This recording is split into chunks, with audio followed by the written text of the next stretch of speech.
Hello सांग मैंने केमती अच्छी मोर समस्त को प्रणाम भावुँ बहुत बढ़िया थे आ पढ़ापढ़ी बहुत बढ़िया करेंगे। देख आज हम एक मोस्ट इम्पोर्टेंट कॉन्सेप्ट क्लियर करने वाला क्लास कर रहे हो। एक्चुअली क्लियर होने का मतलब जो एंगल में क्वेश्चन आता है आप इजीली सॉल्व कर सकते हैं। ये टॉपिक का नाम क्या है देखो, Piaget cognitive theory development. Cognitive theory में जितना सब स्टेजेस है उसका बारे डिस्कस करेंगे, थोड़ी एक्सप्लेनेशन का साथ हम देखेंगे, जिसका वजह से हम ना कोई डाउट होगा ना हम एग्जाम में क्वेश्चन छोड़ के और गलत करके आएंगे। ठीक है, वीडियो को शुरू करने से पहले आप सब लोग को मेरा रिक्वेस्ट है, चैनल को सब्सक्राइब कीजिए, लाइक कीजिए, शेयर कीजिए और कमेंट भी कीजिए। आपको फ्री में 1000 और 1500 तक एमसीक्यू भी मिल जाता है और उसका साथ साथ आपको पीडीएफ भी मिल जाता है। और जो भी आपका अभी तक जो कंटेंट खत्म नहीं हुआ है, आपको कौन सा सब्जेक्टिव चाहिए और एमसीक्यू क्वेश्चन चाहिए, आप बोलने से भी आपको मैं प्रोवाइड कर लेते हैं। ठीक है, अभी जस्ट शुरू करेंगे। जीन पियाजेट हमारा क्या है, स्विस साइकोलॉजिस्ट है और वो क्या करते थे, वो मेन इन्फ्लुएंस करते थे बच्चे का दिमाग, मतलब कॉग्निटिव डेवलपमेंट कैसे स्ट्रांग होगा, वो एक्चुअली सोचेगा मेंटल एबिलिटी वो कैसे बिल्ड कर पाएगा, उसका उसी ऊपर वो ज़्यादा एक्सपेरिमेंट किए थे और फोकस भी किए थे। ठीक है, अब आगे बढ़ेंगे और आगे भी देखेंगे क्या होता है। Piaget main idea children are active learners. Children को कभी पासिव में हम रख नहीं सकते, क्योंकि पढ़ाई करने वाला लर्न करने वाला वही होते हैं, तो इसलिए उनको पहले एक्टिव होना चाहिए। Children always active learners, they constructed knowledge by interacting with the environment. हमारे एनवायरमेंट के साथ इंटरेक्शन करके वो क्या करते हैं, नॉलेज कंस्ट्रक्ट करते हैं। इसका बारे कौन, इसका ये बात कौन बोल रहे, पियाजेट बोल रहे, जो स्विस साइकोलॉजिस्ट है।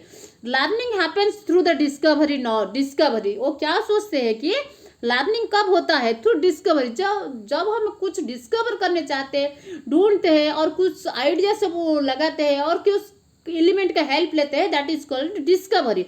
बट और क्या होता है, interacting with the environment learning happens through the discovery, not passive listening. Passive listening में कभी नहीं होता। जब एक्टिव रह के वो डिस्कवर करेंगे लर्नर, तब वो नॉलेज कंस्ट्रक्ट कर पाएंगे अकॉर्डिंग टू द पियाजेट। तो इसीलिए वो cognitive development occurs in 4 stage. According to the Piaget का मतानुसार, तो जब हमारा कॉग्निटिव डेवलपमेंट होता है, इसके लिए वो 4 स्टेजेस को अकर करना पड़ता है। वो सब क्या डिस्कस करेंगे, अभी आगे बढ़ेंगे। तो पियाजेट से पहले वाला स्टेज सेंसरी मोटर, जिसका एज पीरियड 2 to 4 इयर्स, अच्छा से याद रखना चाहिए। मेन फीचर क्या होता है, learning through the sense. Sensory motor मतलब आप लोग को समझ में आ जाता है, इस एज में बच्चे खुद का सेंस ऑर्गन्स को यूज करके फिजिकल एक्शन करते हैं, जैसे कि वो वॉकिंग कर, जैसे कि वो ट्रेवलिंग करते, जैसे वो हंसते हैं, जैसे कि वो कुछ चीज लाते हैं, तो वो सब क्या कैसे करते हैं, सेंस ऑर्गन्स को यूटिलाइज करके करते हैं। नो सिंबलिक, उसी टाइम में कोई सिंबलिक थिंकिंग उनका माइंड में नहीं आता है, बिल्कुल सिंबलिक थिंकिंग इस स्टेज में नहीं होता है अकॉर्डिंग टू द पियाजेट। और भी देखेंगे और क्या फीचर्स है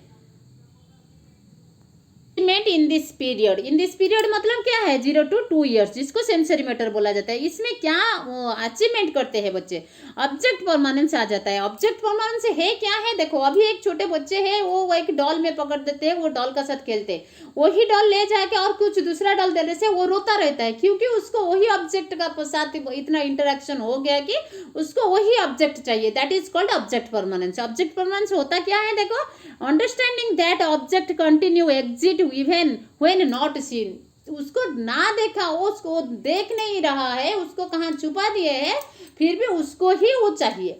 और क्या होता है, देखो गोल डायरेक्टेड बिहेवियर, ये दोनों में क्वेश्चन आएगा डेफिनेटली। गोल डायरेक्टेड बिहेवियर क्या होता है, child performance action to reach the goal. ये रीच द गोल मतलब क्या होता है, देखो ना, ये थोड़ी बड़ा हो गया, उसको लाइफ का बारे ड्रीम चाहिए, एम चाहिए, ऐसे नहीं है। जस्ट सिंपल कैजुअल वो क्या करते हैं, जो डॉल को पकड़ता है वो आप कुछ दूर में उसको रख लीजिए, कहाँ हिडन मैनर में रख लीजिए, मतलब छुपा के रख लीजिए, वो ढूंढेगा, मतलब वो नहीं मिलेगा, कहाँ आप छुपा लिए, मतलब वो उसको ढूंढेगा। तो मतलब उसको क्या है, गोल डायरेक्टेड है, मुझे वही ऑब्जेक्ट चाहिए। और सपोज कुछ दूर में उसको देखने जैसे वो देख रहे हैं, कुछ दूर में उस वही डॉल का साथ और 4 डॉल मिला के रख लिए, वो क्राउलिंग कर करके जाके वही डॉल को पकड़ के लेके आ जाते, that is the gold directive behaviour. तो आगे भी देखेंगे और क्या क्या फीचर, इंपॉर्टेंट फीचर होता है। 2 ईयर सेंसरी मैटर में क्या होता है, ऑब्जेक्ट परमानेंस होता है, गोल डायरेक्टेड बिहेवियर होता है, नो सिंबल इन थिंकिंग आता है, और जो भी करते हैं वो सब क्या करते हैं, जो भी करते हैं वो क्या करते हैं, खुद का सेंस ऑर्गन्स को यूज करके फिजिकल एक्टिविटी करते हैं। अभी जस्ट सेकेंड स्टेप के बारे हम सेकेंड स्टेज के बारे हम देखेंगे, प्री ऑपरेशनल स्टेज, जिसका age 2 to 7 years। Age also very very important, age also very important, क्योंकि एज ही पूछ लेता है। तो उसमें मेन फीचर क्या होता है, थिंकिंग इन इनिशिएटिव। देखो वो थिंकिंग इनिशिएटिव करता है, इट नॉट लॉजिकल। देखो वो लॉजिक लगा के थिंकिंग नहीं करता है, बट इनिशिएटिव थिंकिंग करता है कुछ चीज को, ऐसे ही बिलीव नहीं करता है, थिंकिंग करता है ये कुछ मैटर का बारे, बट इतना लॉजिक लगा के तर्क लगा के वो सोच नहीं पाता है, बट सोचेगा। और क्या होता है, ईगोसेंट्रिक होता है। कौन सा पीरियड में, that is most important question भी यहाँ पर ये वाला एंगल से आता है। प्री ऑपरेशनल स्टेज में 2 to 7 years में ईगोसेंट्रिज्म थिंकिंग आ जाता है। एक्चुअली ईगोसेंट्रिज्म थिंकिंग होता क्या है, देखो, can not see others view point, मतलब मैं क्या चाहती हूँ वो फ्रंट वाला को कभी नहीं सोच पाएगा, खुद का व्यू पॉइंट में सोचेगा कि मैं जो बोल रही हूँ सही है। मैं देखो इतना बड़ा ये कुत्ता है, 4 लेग वाला ये भी कुत्ता होता है, और वही 4 लेग वाला एक पूंछ वाला और बड़ा हो जाने से भैया वो भी काऊ नहीं होता है, वो क्या होता है, कुत्ता भी होता है। तो खुद का व्यू पॉइंट सोचेगा, दूसरा का फ्रंट पीपल का व्यू पॉइंट, वो फ्रंट लोग का व्यू पॉइंट से वो बारे में कुछ सोच नहीं पाएगा, दैट इज वो ईगोसेंट्रिक थिंकिंग। मतलब मैं बोल रही हूँ, मतलब मेरा मामा बोले, मतलब वो सोचे कि मेरा मामा बोले मतलब ये सही है, मैं बोल रही हूँ मतलब ये सही है, तो वो दूसरा का व्यू पॉइंट से बिल्कुल सोच नहीं पाएगा, दैट इज कॉल्ड ईगोसेंट्रिक। और आगे भी बढ़ के उसको देखेंगे और भी क्या क्या है सब। देखो सेंट्रेशन होता है, सेंट्रेशन क्या होता है, focus on one aspect at a time, मतलब वो डबल एस्पेक्ट, जैसे कि वो फ्रंट वाला व्यू पॉइंट और दूसरा वाला व्यू पॉइंट को सोच नहीं पाता है, ऐसे सेम टू सेम होता है सेंट्रेशन, मतलब खुद का फोकस करता है, तो वन एस्पेक्ट में फोकस करता है और डिफरेंट डिफरेंट डायरेक्शन में सोचने का मतलब 2 to 7 जो पीरियड में होता है वो दूसरा व्यू पॉइंट में सोच नहीं पाएगा, जब भी सोचेगा वो एक ही व्यू पॉइंट में सोचेगा, occurs one aspect only. Next और लिमिटेशन क्या होता है, देखो, लैक ऑफ कंजर्वेशन, उसको कंजर्वेशन पता नहीं होता है, कंजर्वेशन क्या है उसको पता नहीं होता है, उसका साथ साथ child can not understand that quantity remains same when the shape even when shape changes, मतलब ये जो कंजर्वेशन का क्या होता है, इसमें भी क्वेश्चन राइज हो सकता है हर एग्जाम में। देखो 1/2 लीटर पानी है, उसको एक बड़ा सा ग्लास में रख लीजिए, वही 1/2 लीटर को एक हाफ लीटर पानी को 2 लीटर बोतल में रख लीजिए, 1/2 लीटर पानी को 1/2 लीटर में बोतल में रख लीजिए। वो क्या सोचता है, बड़ा जो देखता है वही बड़ा है, उसको पता नहीं होता है कि नहीं ग्लास बड़ा है, बट क्वांटिटी पानी का क्वांटिटी तो सेम है। एग्जाम्पल और एक बोलने से क्या होता है, आप कॉइन दे दीजिए, 4 5 6 7 कॉइन दे दिए, वो दे देने के बाद वो 10 रुपीज होता है, और एक 10 रुपीज का नोट दे दीजिए, वो जो 10 रुपीज नोट है ना उसको जाके वो नहीं पकड़ता है, जहां पर 4 5 6 होता है उसको जाके पकड़ता है, क्योंकि उसको लगता है कि ये बड़ा देख रहे, ये ज्यादा देख रहे मतलब ये ज्यादा होता है, ये कम देख रहे मतलब ये कम होता है, मतलब वो लैक ऑफ कंजर्वेशन डिफरेंशिएशन वो उनको पता नहीं होता है। The age of 2 to 7 years। और व्यू पॉइंट क्या होता है उसका बारे में हम अभी चेक करेंगे।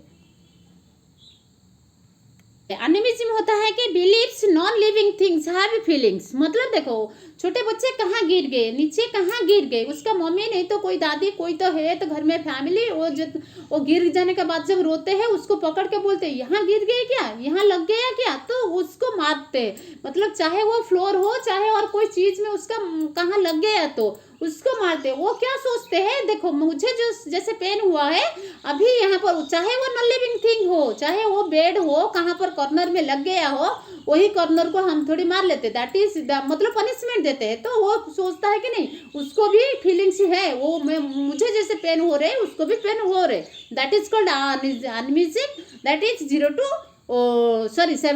2 to 7 years में हैपन होता है, तो ये दैट इज मोस्ट इंपॉर्टेंट। और क्या होता है, देखो symbolic play with the object representing something else, मतलब वो क्या करता है, सिंबलिक प्ले मतलब क्या होता है, वो सिंबल को लेके रिप्रेजेंट कर सकता है उसी टाइम, मतलब वो जो 0 to 2 years sensory motor period था, प्री ऑपरेशनल का बात मैं नहीं बोल रही हूँ, सेंसरी मीटर में था, वहाँ पर सिंबल की आइडिया बिल्कुल नहीं था, बट प्री ऑपरेशनल जैसे 2 to 7 years जैसे होता है वो उसको सिंबलिक आइडिया आ जाता है, ये सिंबल के ये वाला सिंबल के, वो उसका साथ भी गेम भी खेल सकता है, प्ले भी कर सकता है। ठीक है आगे बढ़ेंगे और क्या क्या हमारा है, हम वो फैक्ट भी हम देख लेंगे। अभी क्या हुआ अभी देखिए, concrete operational stage 7 to 11 years. Third, ये क्या है, थर्ड स्टेज है। एक्चुअली कंक्रीट ऑपरेशनल स्टेज है क्या है, उसमें मेन फीचर क्या होता है, logic thinking develop but limited concrete real situation. मतलब वो क्या होता है, लॉजिकल थिंकिंग, वो तर्क लगाना शुरू कर देता है कंक्रीट, इसीलिए तो उसका नाम कंक्रीट ऑपरेशनल स्टेज है। और लॉजिक लगा 7 to 11 ईयर्स में वो लॉजिक लगाना शुरू कर देते हैं, वो होगा तो क्या, तर्क वितर्क करना लग जाता है उसका मन में। और उसका साथ साथ क्या होता है, लिमिट कंक्रीट, उसका इतना डेप्थली एक्चुअली रियल फैक्ट उसको पता नहीं होता है, वो सिचुएशन बेसिस में वो थिंकिंग करेगा। That is called concrete operational stage 7 to 11 years में। और आगे मेन फीचर क्या होता है भी डिस्कस करेंगे। Classify, segregate, separate and the conserve. मतलब इसमें छोटा बड़ा ज़्यादा कम वो भी वो सोच सकता है। और लेस ईगोसेंट्रिक वो जो व्यू पॉइंट था उसी टाइम में पूरा लेस हो जाता है, नहीं मैं जो बोल रही हूँ वो सही नहीं होता है, वो भी गलत हो सकता है बोल के thinking concrete power, concrete operational stage में आ जाता है।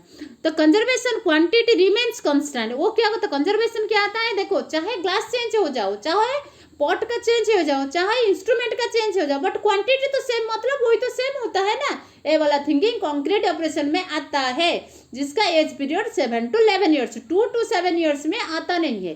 तो इसको जिसको प्री ऑपरेशनल स्टेज बोला जाता है। तो आगे और बढ़ेंगे, और भी क्या फोकस है देखेंगे, करना भी आ जाता है। Grouping object based on the common properties. Common properties मतलब इसमें ये 4 कॉइन है लेकिन वो 4 रुपीज है, इसमें एक कॉइन है लेकिन ये 10 रुपीज का कॉइन है, उसको प्रॉपर्टी का हिसाब से भी उसको वो बेस्ड ग्रुप डिवाइड भी ऑब्जेक्ट कर सकता है। इसमें 2 चॉकलेट है, ये इसमें 2 चॉकलेट को 1-1 रुपया में 2 रुपया में 2 चॉकलेट आ जाता है। इसमें 1 चॉकलेट है वो 5 स्टार या 5 रुपीज का है। जो ये प्रॉपर्टी के बेस में वो उसको अलग अलग ऑब्जेक्ट को अलग अलग करके कॉमनली वो सोच सकता है।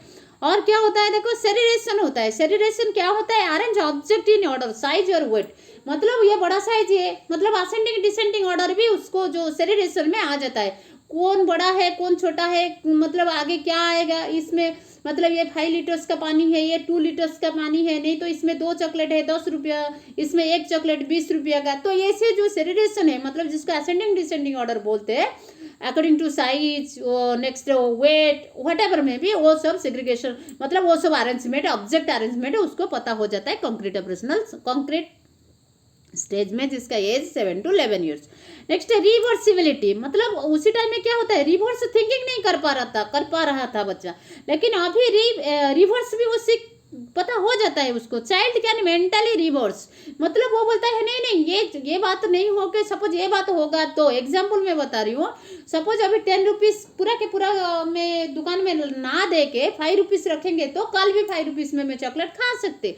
और रिवर्स भी थिंकिंग कर पाएगा कंक्रीट ऑपरेशनल स्टेज में, जिसका age 7 to 11 years. Reversibility thinking भी इंक्रीजमेंट हो जाता है। और भी आगे बढ़ेंगे, formal operational stage. Formal operational stage का एज कितना होता है, 11 ईयर्स का बाद होता है, 11+ ईयर में होता है फॉर्मल स्टेज, स्टेज नंबर 4। उसमें क्या मेन फीचर क्या होता है, देखो abstract and hypothetical thinking developed.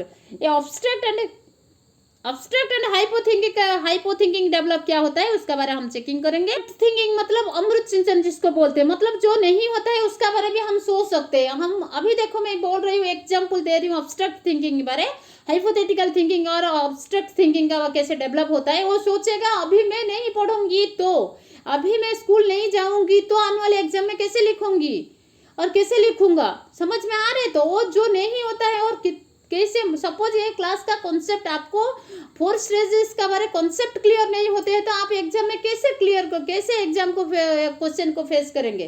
तो आपको वो जो नहीं हुआ अभी भी प्रेजेंट में नहीं है, वो एक्चुअली क्या होगा आप उसका बारे थिंकिंग कर पाते हैं। That is called abstract and hypothetical thinking. और क्या होता है, logical reasoning and scientific problem solving emerged.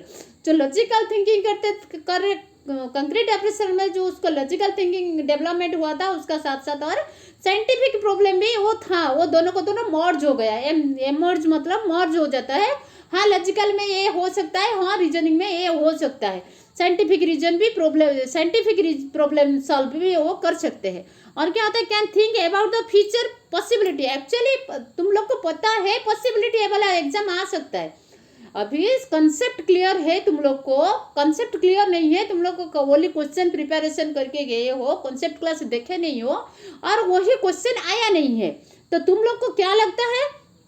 देखो मैं सपोज इसका कॉन्सेप्ट क्लास देख लेते हैं, नहीं तो बुक से पढ़ लेते हैं, तो अभी जो क्वेश्चन आया है उसको सॉल्व कर, पॉसिबिलिटी था कि मैं सॉल्व कर पाऊंगा।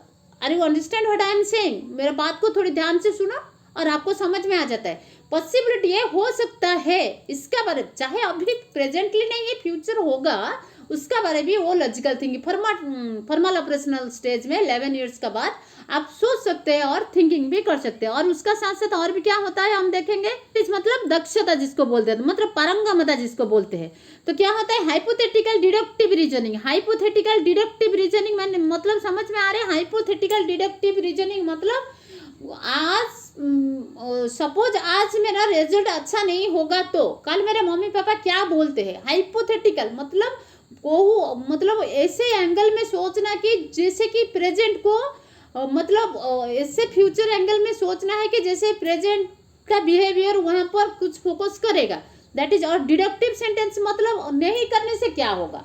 अभी ये वाला सिचुएशन में मैं ये कहूँ, अभी कॉन्सेप्ट क्लास नहीं देखने से, थियोरेटिकल नहीं देखने से आगे एग्जाम में क्या होने वाले है, दैट इज कॉल्ड हाइपोथेटिकल। अभी एग्जाम नहीं हुआ वो सही बात है, that is called hypothetical deductive reasoning. और क्या होता है ऑब्स्ट्रैक्ट कॉन्सेप्ट, क्या होता है जैसे कि जस्टिस, फ्रीडम, नेक्स्ट एलिज, मतलब जस्टिस क्या होता है, नहीं रे देखिए उतना पढ़ के आया था और वो एग्जाम में कैसे कम मार्क रख गया, क्या हुआ, उसका तो कुछ प्रॉब्लम हुआ है, तो हम एक जस्टिस लेवल को आ जाते हैं ना, यही बात होने से सही होता है, वो इतना पढ़ा था और इतना हार्ड वर्क किया था, मतलब इतना हार्ड वर्क करके वीडियो बना रहे, मतलब एक सब्सक्राइब एक लाइक तो बनेगा।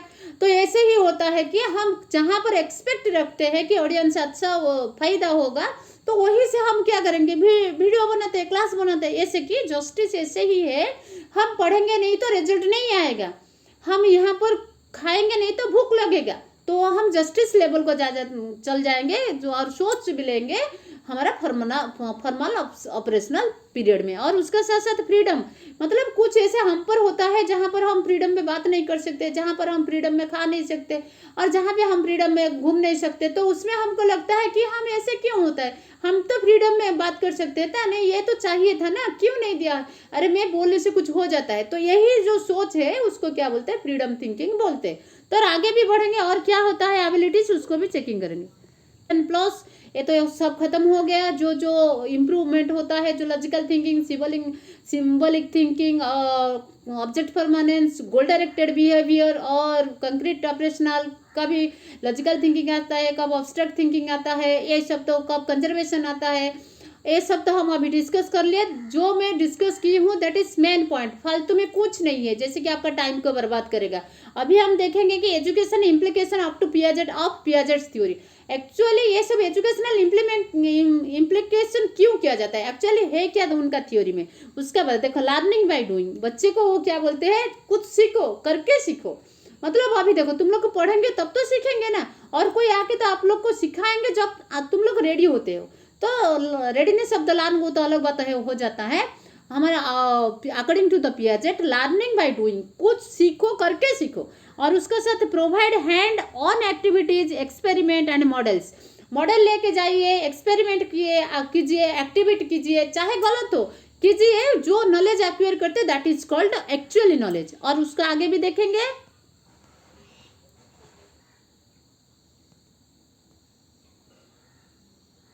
अभी उस वही टाइम में ही देना चाहिए, लेक्चर करने का कोई जरूरत नहीं टीचर को, वहां पर देखना चाहिए क्या बच्चे कहाँ तक कर पाए, जहां नहीं कर पाए वहां थोड़ी मदद कर देना। और अंडरस्टैंडिंग द चाइल्ड स्टेज, ये सब क्या है, चाइल्ड स्टेज को अंडरस्टैंडिंग करेंगे और उनको वर्क देंगे, वो कंप्लीट करके देंगे। तो आगे बढ़ेंगे। अभी stage teaching method should match the child's cognitive stage. जो भी टीचिंग मेथड हम हमारा मैनेज मतलब हमारा स्कूल, हमारा गवर्नमेंट, हमारा टीचर, जो भी चाइल्ड को एजुकेशन कुछ भी प्रोवाइड कर रहे teaching method, that should be according to the child age. Actually हम तो 2 इयर्स ना 2 क्लास बच्चे को तो हम 9th class 8th class mathematics तो नहीं दे सकते है ना, साइंस में फिजिक्स केमिस्ट्री तो नहीं पढ़ा सकते ना, ईवीएस पढ़ाएंगे, समझ में आया क्या यहाँ पर क्या होता है? Understanding the child stage, according to that we should provide them teaching methods. Next, use to simple to complex. Actually बच्चे लोग को पहले कॉम्प्लेक्स कंफ्यूजन करने का कोई जरूरत नहीं है, पहले सिंपल सिंपल देते हैं, उसका बाद कॉम्प्लेक्स को लेके जाते हैं, जिसका धीरे धीरे उसका कॉग्निटिव डेवलपमेंट होता है। एक्चुअली सिंपल टू कॉम्प्लेक्स का एग्जाम्पल देने से ये क्या होता है? Concept should progress from the concrete to semi concrete, next abstract। Concrete base में पहले देते हैं, देखो इसमें 3 पेन दिया गया है, उसमें और एक ऐड करने से क्या होता है? 4 होता है। वो 4 को लेकर आके फिर हम बिना देख के बताना है अभी 4 पेन था और उसमें और 3 पेन लगा गया है, बट वहां पर कंक्रीट और नहीं चाहिए। धीरे धीरे कंक्रीट से फिर सेमी कंक्रीट, नेक्स्ट उसका बाद अब्स्ट्रैक्ट थिंकिंग देने से, प्रोवाइड करने से उसको सिंपल टू कॉम्प्लेक्स समझ में आ जाता है और उसका कॉग्निटिव पावर भी उतना, एबिलिटी उतना स्ट्रांग भी हो जाता है। Next, encourage social interaction. ये तो मोस्ट इम्पोर्टेंट है। जब बच्चे सोशल इंटरेक्शन में खुद को पार्टिसिपेट नहीं करते हैं तब तक उनको समझ में नहीं आता है सोशल में चल क्या रहा है, कैसे हम सोशल में मैनेज करना, कैसे फ्रेंड का साथ रहना, कैसे टीचर का साथ रहना। तो most of the view point बोलने से कि हम बच्चे को ज़्यादा से ज़्यादा फैसिलिटीज देंगे कि वो सोसाइटी का साथ इंटरेक्शन करे। जितना वो सोसाइटी का साथ इंटरेक्शन करेगा उसका बिल्डिंग, उसका मेंटल बिल्डिंग उतना स्ट्रांग होता है और अच्छा भी होता है। और उसका साथ साथ और क्या होता है, आगे बढ़ेंगे, एंड इम्प्रूव द रीजनिंग। हाँ, मैं बोल रही हूँ सही है। जो ईगोसेंट्रिज्म था, मतलब वन एस्पेक्ट में वो सोच रहा था, उसको क्या करना? रिड्यूस करना, मतलब धीरे धीरे कम करना। उसको ऐसे बढ़ावा देना चाहिए कि that learner should think the most of the view point, मतलब उसका फ्रंट वाला, उसका साइड वाला जो व्यू है उसको सोचने के लिए हम उतना ऐसे वाला सिचुएशन उसको खड़ा कर, मतलब ला के वहां को देना चाहिए कि वो दूसरे का व्यू पॉइंट भी सोचना शुरू करना चाहिए। ईगोसेंट्रिज्म खुद का व्यू पॉइंट में सोचने से वो सोचना को, खुद का व्यू पॉइंट जब सोचता है वो कुछ ना कुछ गलत कर बैठता है। तो इसीलिए दूसरा का व्यू पॉइंट सोचना भी चाहिए और खुद का व्यू पॉइंट में ईगोसेंट्रिज्म को रिड्यूस करना भी चाहिए। That should help you teach by teacher. और उसका साथ साथ क्या होता है देखेंगे, cognitive development which we discussed, पूरा क्लियरली हम डिस्कस किए हैं। Formal operation, concrete operational, next pre operational, next sensorimotor 2 years, 0 to 2 years, 2 to 7 years, 7 to 11 years and 12 plus, otherwise 11 plus. तो ये सब का बारे हम डिटेल्स फिर क्वेश्चन भी लाएंगे। Thank you for watching this video. Do like, subscribe and comment too. Thank you for watching this video.